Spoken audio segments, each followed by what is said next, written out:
शहराच्या प्रारूप विकास आराखड्यावरती पहिल्या टप्प्यातील सुनावणी पूर्ण झाल्यानंतर सोमवार म्हणजे 27 मे पासून दुसऱ्या टप्प्यातील सेक्टर 3 मधील विकास योजनांमधील सूचना आक्षेप हरकती दाखल केलेल्यांवर सुनावणी प्रक्रिया सुरू करण्यात येणार आहे।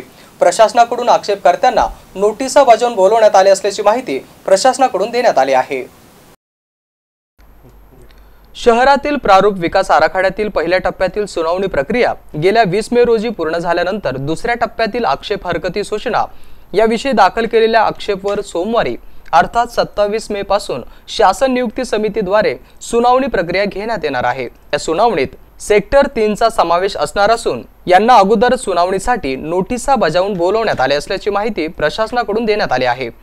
शहरातील प्रारूप विकास आराखड्यातील हरकती सूचना आणि आक्षेपांचा पहिला टप्पा संपला आहे। स्मार्ट सिटी कार्यालयात आयोजित समितीद्वारे यावर सुनावणी घेण्यात आली होती।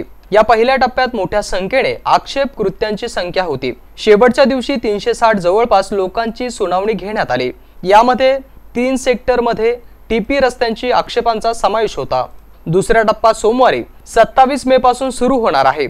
या टप्प्याची सुनावणी 2 जून पर्यंत चालणार आहे। यामध्ये सेक्टर 3 पासून सुरुवात होणार आहे।